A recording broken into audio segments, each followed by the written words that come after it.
On Tech News today, Google, Netflix, Amazon, eBay, Twitter, and many other companies finally weigh in on net neutrality. Are they really for it or are they against it? And did Google's co-founders personally poach Facebook employees? And China called Apple's iPhone a threat to national security. What was Apple's response? All the answers and more coming up right now. This is Twit. Bandwidth for Tech News Today is provided by CashFly at CACHEFLY.com.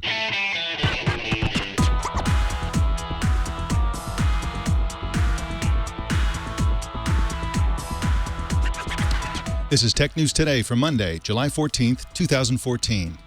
This episode is brought to you by Personal Capital. With Personal Capital, you'll finally have all your financial life in one place and get a clear view of everything you own. Best of all, it's free. To sign up, go to personalcapital.com/TNT. And by Squarespace, the all-in-one platform that makes it fast and easy to create your own professional website or online portfolio. For a free 2-week trial and 10% off, go to squarespace.com and use offer code TNT. Tech News Today is the show where we talk about the tech news with the journalists who report it. Welcome to the show. I'm Mike Elgan. Jason is off today. Anthony Nielsen is filling in for Jason. Our co-anchor today and every Monday is Lindsey Turrentine. Welcome, Lindsey. Hi. How are you doing this Monday? I'm great. It's a beautiful sunny day here in California, and I'm happy to be here. It certainly is. Well, let's jump right into the news. We've got lots of it. Some of the biggest web companies urged the FCC today to retain net neutrality. The advocacy came from the Internet Association, which is made up of 36 companies, including Google, Netflix, Amazon, eBay, Twitter, and others. Now, Lindsey Turrentine, this was something that everybody was waiting for because, of course, when the FCC Chairman Tom Wheeler opened up his current proposal, which is, in my opinion, not something that leads to net neutrality, he asked for comments. Everybody was waiting for comments. Some companies weighed in, but the big ones like Google didn't, and now they're doing so through the Internet Association. What do you think about this? Was this surprising to you in any way? Essentially, they support net neutrality, and to me, I think the only super wild card here is that they did something that's unusual, which is that they suggested a revisal of the rules to make wireless content and landline content identical in terms of the net neutrality rules. But what did you think of this? Well, I thought it was very well organized. They were waiting for comment. They got it in sort of this big organized way, and seeing these extremely important companies come together and sort of hold hands to support net neutrality is really important. So I think this is a good showing in support of net neutrality. I think that it's likely to be effective because all of these companies are working so closely together. I really agree with that. This is going to be effective because these are the big companies. And again, especially with Google in there, this is really important. And companies like Google, if you really think about it, they would be more likely to support an absence or a modified version of net neutrality because they have the money, and their money gives them an advantage over small companies. And so really net neutrality is about startups. It's about innovation. That's one of the biggest reasons to support net neutrality. And the big companies who are already established and have billions of dollars to throw around, in my darkest fears, I fear that they would not support net neutrality because they can afford to pay for special access, and that gives them an advantage in the market. That's true, but they have to. A lot of Google's growth comes from acquiring small companies that have started because they have the advantage of an open internet. And without that, Google loses its innovation advantage. As much innovation as happens within the walls of Google, probably just about as much happens outside and then is brought in through acquisitions. And that's true for Google, but it's also true for a variety of large internet-based companies. And so I think that is one of the reasons it matters so much to them. And it also, it's a pretty good PR position to be in as well. It certainly doesn't hurt them to support the little guy. And you pointed out that the letter that was posted by the Internet Association was well organized. It was also well written and very concisely expressed the value of net neutrality. For example, Mike Beckerman, who's the president and CEO of the Internet Association, said, segregation of the internet into fast lanes and slow lanes will distort the market, discourage innovation, and harm internet users. I think that's the most concise description of why net neutrality is important. One of the most concise that I've ever heard. So that is a great thing. Well, in just a sec, we're going to talk about the sort of employee poaching scandal that's been going on, and some very high-level famous people are suddenly involved in it. But first, I want to tell you about Personal Capital. Personal Capital is one of our sponsors today, and Personal Capital happens to make a way for you to really get your financial life in order. And they do it because they remove two barriers to you getting your financial life together. One of them is that your accounts, your money, are scattered all over the internet. You know they are. You have bank accounts, you have your 401k somewhere else. They're all over the internet. It's very difficult to understand what's really going on with your money. It's very easy to be misled about what's happening with your financial picture. What Personal Capital does is they bring all that stuff together into single views, which you can look at on a tablet, on a PC, on a phone, whatever. You can just get a really intuitive sense of what's happening with your money. And that's super important because you'll always be surprised by what's really happening. When you look at this information, you may have more savings than you thought. You may have fewer assets than you thought. But the important thing is that you can take action, get control of your finances, and you can do it in a way that's more cost effective, because Personal Capital will show you how much you're overpaying in fees. Oh, you're almost certainly overpaying in fees. They'll tell you how to reduce those fees. You can also get tailored advice on optimizing your investment. Personal Capital announced the integration of its award-winning app with Android Wear, Google's smartwatch platform. The update is available for download from the Google Play Store. The Watch app seamlessly integrates with Personal Capital on other Android devices and provides users with relevant and timely updates on their finances wherever and whenever they need it. So it doesn't make any sense to wait. Signing up takes just a minute, and it pays huge dividends. Personal Capital gives you total clarity and transparency to make better investment decisions right away. To set up your free account, go to personalcapital.com/TNT. Remember that Personal Capital is free, and it's a smart way to grow your money. But you must go to personalcapital.com/TNT. That's personalcapital.com/TNT. Well, Lindsey, it looks like Larry and Sergey are enjoying some poached eggheads from Facebook. What's going on? The Wall Street Journal reports that two Google directors in 2007 suggested, as a way to combat poaching from Facebook, that Larry and Sergey should personally approach Facebook employees to recruit them. And that kind of got squashed. But this all sort of came about because it's some of the documentation in a larger lawsuit suggesting that a number of companies in the Valley colluded to keep employee pay down by agreeing not to poach from one another. So it's part of a much bigger story. It's kind of an interesting little tidbit about the goings on and the strategy about recruiting or not recruiting. We have Jeff Elder here from the Wall Street Journal. He's an investigative reporter, and he wrote this story, and it's a really interesting one. Jeff, do you think that this is embarrassing for Google, which is sort of considered the top recruiting dog in the Valley, or has been for a long time, or do you think they care much about this particular story? It's definitely embarrassing, Lindsey. That's a very good point. So Google wants to settle this case. They do not want Larry and Sergey and Eric Schmidt up on the stand in front of a jury and the world talking about how they did everything they could to keep Steve Jobs happy and not recruit the workers of 4 companies that they had agreements with. But then you can see how incredibly ruthless they were in going after Facebook. They talked about having the co-founders of Google personally recruit Facebookers. They talked about giving a competing job offer within an hour to any Googler who got an offer from Facebook. And at one point in this newly unsealed evidence in the court case, a group of Google HR folks approach a group of Facebook recruiters and say, "We're watching you." It's this kind of personal aggression, which is such a stark contrast from Google really playing ball with some other companies and completely hands off. So in this larger case, you're right. This is a very juicy tidbit that shows how bare knuckles the recruiting game can get when those nice rules of collusion aren't in place. Now, my understanding is that to a very large extent, Google's renewed energy behind recruiting from Facebook was a response to aggressive recruiting by Facebook of Google employees. And I do know, I've read a lot of stories about those walks in the forest or whatever that Mark Zuckerberg likes to take with prospective employees. I don't know if that's related to the poaching issue, but are there credible accusations that Facebook itself has done something like this using Mark Zuckerberg's cult of personality or whatever you want to call it, his fame, to recruit employees from Google or other companies? Well, Facebook rolled into the Valley and played by no one's rules. They were as disruptive to Valley talent as they were to the online experience for everyday people. They were a young company. They were brash. Sheryl Sandberg came over from Google and brought some people with her. But there are people who would say it's supposed to be this way, that people are allowed to work where they want to work and to get paid what they're worth.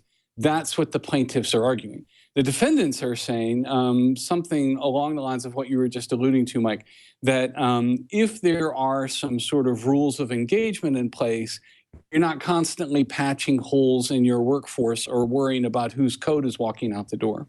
So those are the two sides of the court case. What's really sort of a problem here is the incredible difference in behavior when those agreements are in place and when they're not.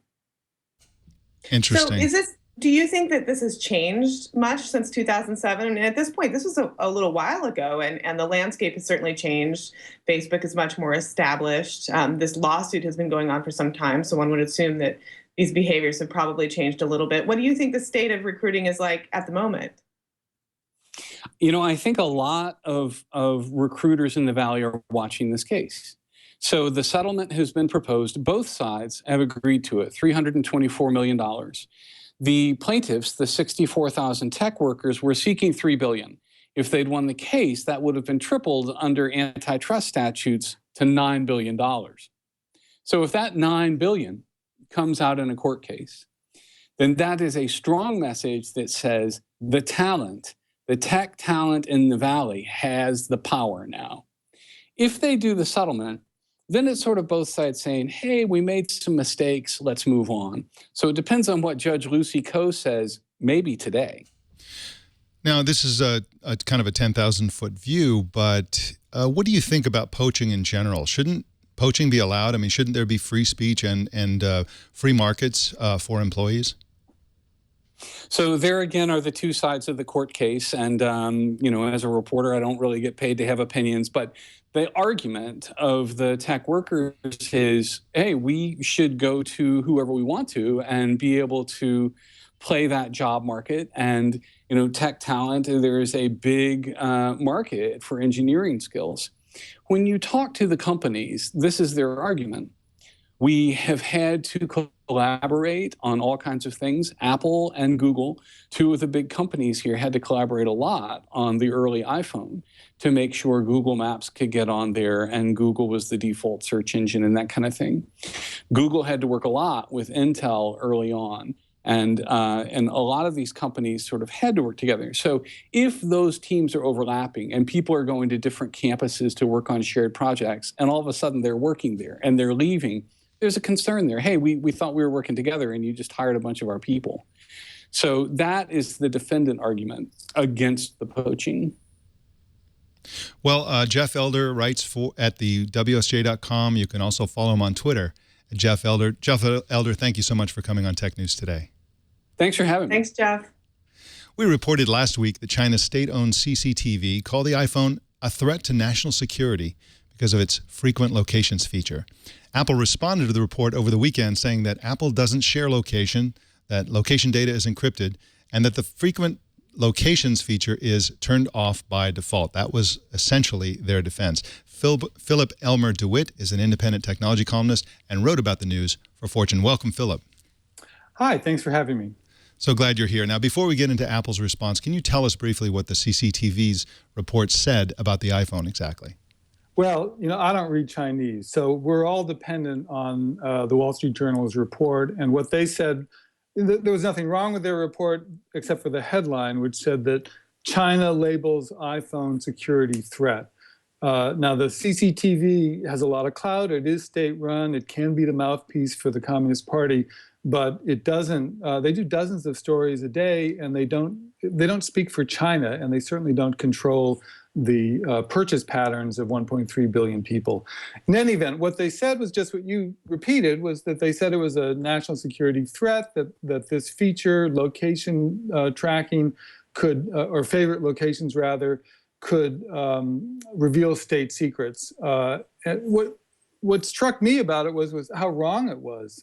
This isn't actually an old story. You may remember that a few years ago, there was a big fuss about some apps that could look at your iPhone and tell you, and could show you a little map of where you'd been. And it left the impression that Apple was doing this for everybody and knew where everybody in the world would be. And it turned out that wasn't true. You had to actually have control of the phone to look at this data, and they were doing it with randomized, they didn't actually gather this information globally. But what was interesting about we don't know why this happened. There's all kinds of theories. It could be that CCTV was trying to support the Chinese manufacturers that compete with Apple in the smartphone space. It could be that there's some kind of subtle message being sent to the U.S. government in response to NSA tracking. There's a Twitter meme active today that links this story to a CCTV anchor being hauled off on bribery charges. Occam's razor suggests that there's nothing to connect these two as far as we know. In any event, it was the timing was interesting because Apple had been, I'm told, had been giving background briefings to journalists about its privacy policy. It considers this a strategic advantage. The extent to which Apple bends over not to gather personal information from you, because they don't have to, because they make their money selling high-priced devices. In contrast, as they're happy to point out, to Google, whose Android system controls 90% of the Chinese market, and Google makes its money, and the Android device makers in China make their money by selling your information. It's the old adage, if you're not paying for the product, you are the product. So this was like a slow curve into Apple's wheelhouse. They responded pretty quickly with a detailed response in Chinese and English on their Chinese website. And what they said was, it was a very carefully worded and what's the word? I called it masterful. I worked on a column on this over the weekend that will appear on Wednesday. I thought it was masterful PR. It was essentially like a brand of kung fu called Wing Chun, I think it's called, where you use the opponent's force against them, and you simultaneously attack and defend. That's a perfect metaphor for this PR thing, in my opinion. That's just what I thought about it. But I assume you agree with that it was a really good PR. Yeah, and nobody does this better than Apple. It was also very respectful, thanking CCTV for raising this important message, and it allows CCTV to save face. As it turns out, this I'm told by my readers, who always know more about whatever I'm writing about than I do, that this got a lot of pickup in Chinese media. And in fact, it got more pickup than the original CCTV story. Apple's answer was the dominant story, not CCTV's original charge. That's really interesting. And, do you think that China as a whole is reacting this way, or if the Chinese government has influence over CCTV's story, do you think that any of this comes from just the sort of looming Apple success in China, and the fact that sort of Apple's a little bit less important in China right now, but is probably on the ascent? Like I say, there could be any number of motivations, and I'm not sure anybody at CCTV even knows.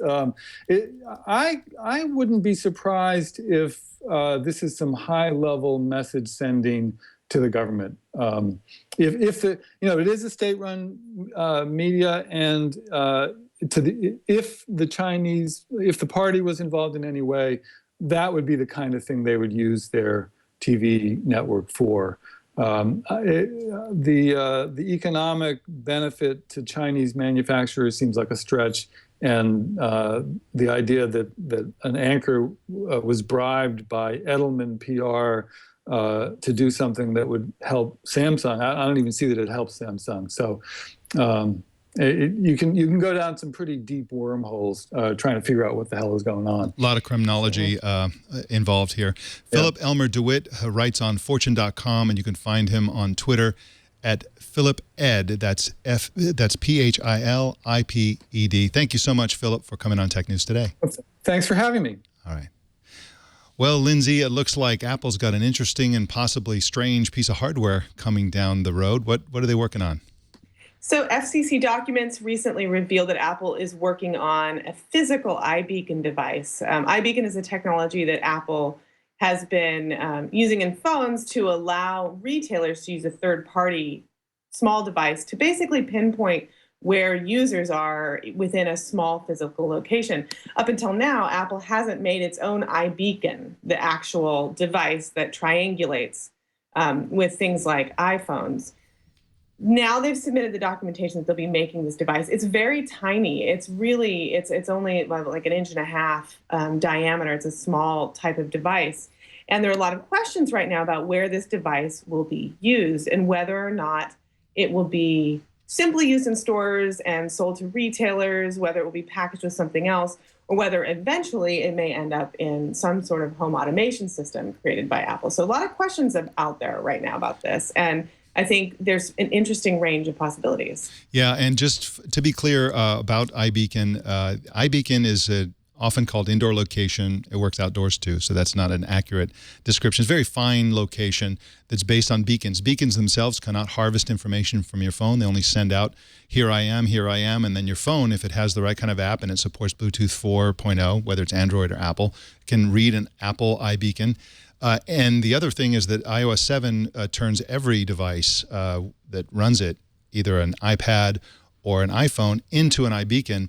And of course, I don't really understand why they have a USB support. This technology that we're talking about here actually has a USB port, and it's not really clear why that's the case. I mean, you can just build the iBeacon capability into most devices. Presumably, this is so you could use it with a desktop. You just have a little dongle or something like that that turns this little iBeacon into a beacon for devices that, like desktops that don't support Bluetooth 4.0. But I would think that Apple would just want to make everything support Bluetooth 4.0. I know their laptops do. So that's one of the strange things about this, is that it actually supports Bluetooth 4.0. Well, I can see this as possibly something that they're going to be using almost just themselves to test different automated systems, right? You can imagine third-party developers working with the HomeKit spec to use something like an iBeacon with some hardware that maybe they're building for, I don't know, a Nest-like experiment, something around the house. There's been talk about this working with something like an Apple television to work as a sort of a hub for a home automation system. It sort of seems like the sky's the limit, and this may just be setting the groundwork for something much more integrated in the future. It's an interesting idea, and I personally believe that the amount of attention in the press, and especially within the public, that iBeacon gets is way too low, considering the impact that iBeacon and beacon technology in general is likely to make. I think it's going to be massively transformative to, as you said, home automation, definitely retail, and all kinds of things we probably can't think of right now.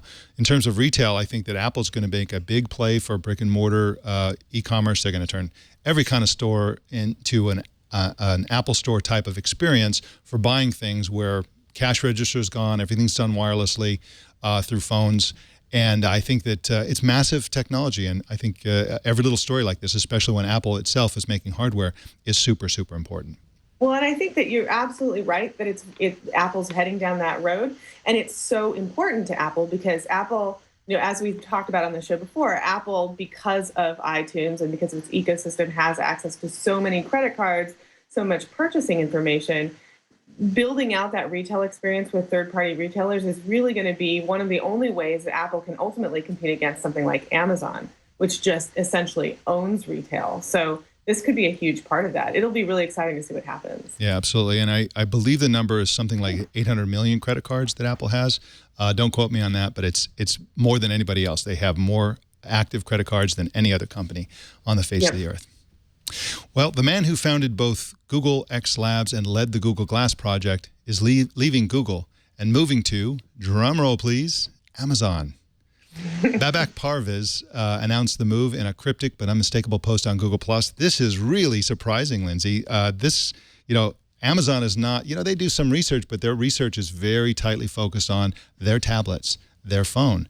And not much more than that. They really are not the kind of company like Google is, where they're just churning out all kinds of moonshot projects and so on. This guy's a moonshot guy. His life's work, his passion, is to one day develop contact lenses that work like Google Glass, where you just put this thing in your eye, and now you have contextual information just in front of your face. What's he doing in Amazon? What do you think? Oh, gosh. I mean, I wish I knew, but I think that just the fact that that particular project is his passion is really interesting, because if you think about the Amazon's new project with its new phones to help you quickly identify things in the physical world and match them against Amazon's databases, gosh, imagine what knowledge about something like a Google Glass or sort of what I like to call face-based tech could do for retail. Is a little bit terrifying, actually. But I can see that all of his really interesting research at Google might be applied a little bit more strategically at Amazon. I mean, the thing about working at Google, I'm sure, is that it's really fun and the sky's the limit, and you get to talk about all kinds of crazy technology that may or may not work someday. But maybe just at a human level, he wants to see his tech come to life and actually do something in the world, and this is a chance to do it. And yet another possibility is they want him both for his expertise. I mean, he's been working on smart optics for decades, literally, but also his expertise in building a lab. I mean, he was one of the founding people behind Google X Labs, and he knows how to put together a lab, how to hire people. Maybe, we were talking about poaching earlier. He was apparently poached. He can poach more people. He's the kind of person who, within academic circles, it's a small world that does that kind of smart optics. He could be super influential at allowing Amazon to attract all kinds of other really brilliant scientists and inventors. So that could be a big part of it as well. But it's a really surprising move as far as I'm concerned.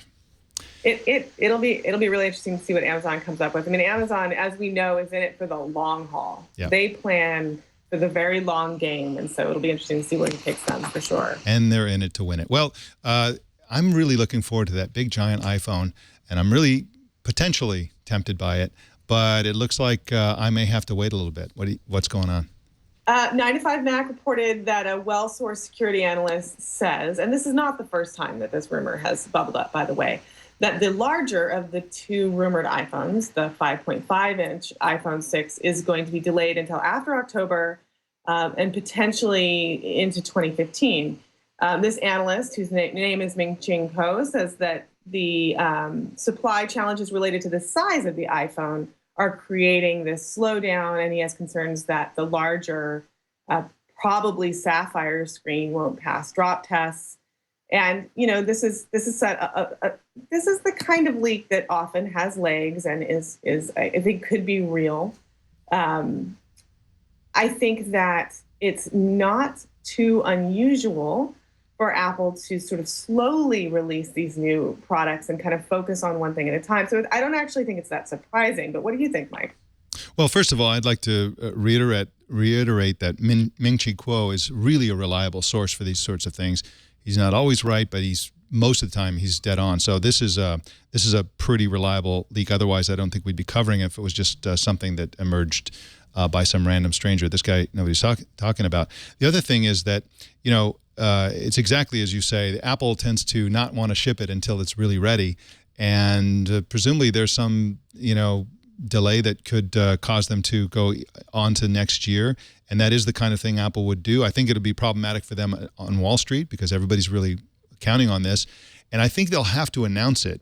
They'll have to announce, if they come out with a new, smaller iPhone and say that the other one's coming out later, they're going to have to say that when they announce the new iPhone. Otherwise, they'll be accused of a sort of pulling a fast one by getting people to buy the small one and then expecting them to upgrade to the big one early next year, assuming that's when it ships. So they've got to be careful here. I think they have to announce them both. And, I think we've been waiting for a big iPhone for 4 years or more? I mean, it's just ridiculous.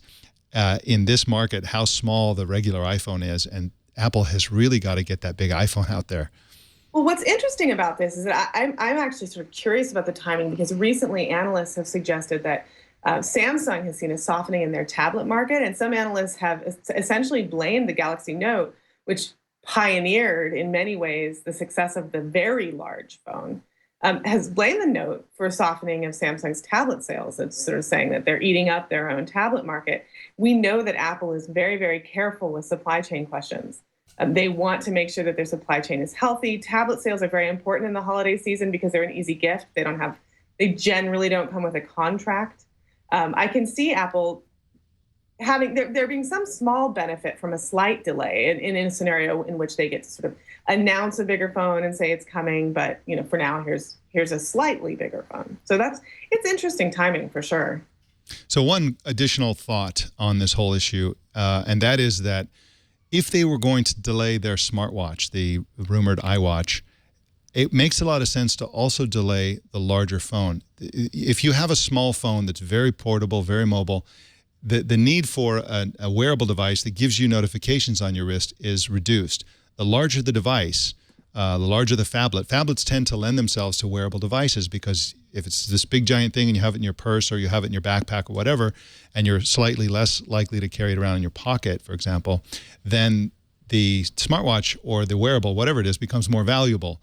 And so we've seen Sony struggle with it. They've always coupled their wearable devices, the peripheral devices to phones actually, to their gigantic phablets. And so that could be a hint. Again, I don't want to spread a rumor here, but it's just an idea that they see that the phablet size form factor as going hand in hand with the tiny iWatch. That's a really interesting idea, and it's possible. Although I sort of feel like, God help us, if that still rumored product is also delayed, it will be the slowest year in the history of Apple if that's the case. Yeah, that would be really bad. But again, it's not really clear that Apple's ready to ship that smartwatch. I mean, the rumors are currently, I think, September, but we'll see. I mean, that was the rumor for the big iPhone too. So we'll see what happens. That's true. Good point. Well, in just a sec, we're going to read a very nice email sent to us by one of our fans. But first, I want to tell you about Squarespace. Squarespace is one of the sponsors for today's show, and this is the all-in-one platform that makes it fast and easy to create your own professional website or online portfolio. I've been using Squarespace for years, and I love Squarespace. They have 25 beautiful templates for you to start with, and they've recently added a logo creator tool. That's right. If you're not a designer, if you're like me and have no design skills whatsoever, this is a place where you can go to design your own logo, and your logo will end up looking really good and really professional because they have all these easy-to-use tools that will help you build a really great logo for your business, your project, whatever it is you need a logo for. The Logo Creator tool is the place to do it. And you can check that out on their blog, blog.squarespace.com. There's a really cool video there. Squarespace is also super easy to use, but if you ever need help, you can use their live chat or email support, which is open 24 hours a day, 7 days a week, and they really know what they're talking about. I really like using Squarespace support. Now, if you want to sell something or you want to raise money, Squarespace is the place to do it. Squarespace e-commerce support works on every Squarespace template design they have. And you can sell digital goods, physical goods, doesn't matter. You can do it all with a single interface on Squarespace. And of course, digital goods are delivered via customized email links that expire 24 hours from delivery. Very helpful. And you can track customer activity using a marketing pixel or include an affiliate program tracking script. Which all this kind of stuff, if you've ever sold anything online, you know how important and powerful these kinds of tools are. Now, the e-commerce works perfectly with the Squarespace developer program. So if you have a developer on your staff or you're a developer yourself, you can create custom Squarespace stores with a totally unique design. Don't worry if you're not a developer. You don't need these tools. You can still use the e-commerce feature without any development skill whatsoever. You can also have the ability to accept donations, which is great for nonprofits, cash, wedding registries, school fund drives, you name it. If you need to get donations, Squarespace is the place to do it. And of course, you can create flexible coupons that apply to all orders or orders that meet certain minimum criteria or for specific products. Very flexible couponing, which is very powerful. They have unified inventory management, express checkout mode, data export, social integrations, order confirmation emails, and so much more. And it's all, of course, completely secure. It starts at just $8 a month and includes a free domain name if you sign up for a year. Squarespace takes care of the hosting, so you don't have to, and their hosting is best of breed. Don't wait. Start your free 2-week trial with no credit card required and start building your website today. When you decide to sign up for Squarespace, make sure you use the offer code TNT to get 10% off and to show your support for Tech News Today, and we really appreciate that. And we also thank Squarespace for their support of Tech News Today.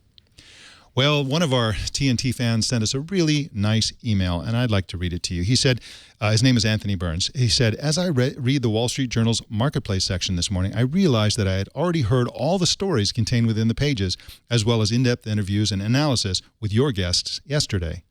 The Wall Street Journal already has my money for the next year, but Twit will get the information to me first and in a better format. Thank you for your great work, and we thank you for that very kind email. Personally, we tend to think of ourselves as a supplement to more general business news, but we certainly do try to cover all the most important stories in the best way we can. And we do appreciate the Wall Street Journal because, as you saw on today's show, Wall Street Journal reporters often make the very best interview guests because they are really awesome journalists. Well, Lindsey Turrentine, that is the Tech News Today. Thank you so much for making Monday awesome as usual. Thank you for having me. It's really fun to be doing this. I love it. All right. I'm so glad you do. We love having you on. So we'll see you next Monday. Thank you. All right. Bye. All right. Bye-bye. You can subscribe to Tech News Today on iTunes, YouTube, Feedly, Yahoo, RSS, or many other options. Choose your favorite and subscribe at twit.tv/TNT. And follow us on Twitter. Tech News Today TV is our Twitter handle. And please send us your thoughts and opinions. Send email to tnt@twit.tv or leave voicemail at 260-TNT-SHOW. Also, don't miss our evening newscast, Tech News Tonight at 4 p.m. Pacific tonight and every weeknight right here on the Twit Network. My name is Mike Elgan. Thanks for tuning in. We'll see you tomorrow.